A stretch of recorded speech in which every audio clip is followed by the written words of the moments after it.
Culture Pub. Merci, on se retrouve la semaine prochaine pour un nouveau dossier. Allez, comme promis, nous allons à présent nous intéresser à une marque. On fait toutes les semaines également un focus sur une marque. Cette marque aujourd'hui, eh bien, c'est Damar. Retour sur 60 ans d'histoire avec Jean-Baptiste Angoire et Franck Gehn. Nous sommes en 1953. Une femme, percluse de rhumatisme, s'intéresse aux vertus de la triboélectricité pour se soigner.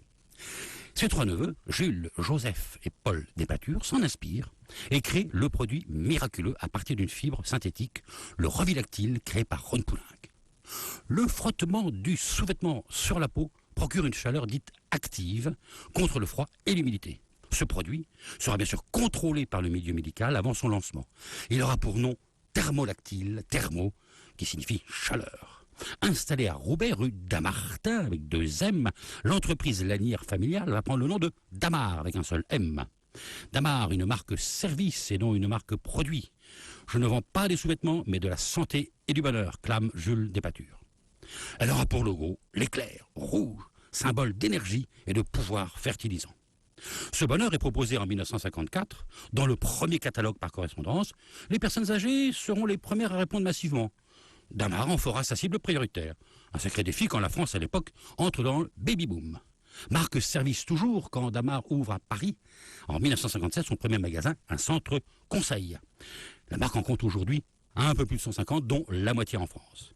Après les années 80 et leur slogan « Froid bois, jamais », la marque longtemps spécialiste du troisième âge est devenue générique. Et son rajeunissement, à la fin des années 90, a failli la tuer. Les clients les plus âgés ne l'ont pas suivi et les jeunes n'ont pas été pour autant séduits.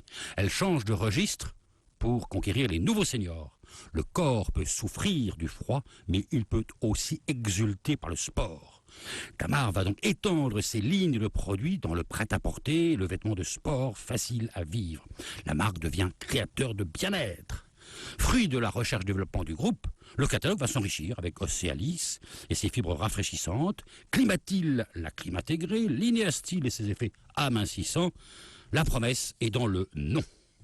Des innovations souvent cautionnées par les sportifs, comme le raconte Franck Gehn, storyteller. L'innovation technologique a toujours été cautionnée par des explorateurs ou des sportifs qui utilisent le thermolactyle dans des conditions extrêmes ou dans la pratique de leur sport, que ce soit Jean-Claude Killier en 68 au cours des Jeux Olympiques, Raymond Coppa ou Jean-Louis Etienne en 1986, qui lorsqu'il fait la traversée en solitaire de la banquise, a fait créer par Damar des vêtements spéciaux. Quand en 2008 Damar met au point le thermolactyle Active Body Plus, ou lance sa gamme Océalis aux vertus rafraîchissantes, ce sont Christine Aron et 3 autres champions du monde qui vont faire la promotion, mais surtout tester la technicité Damar.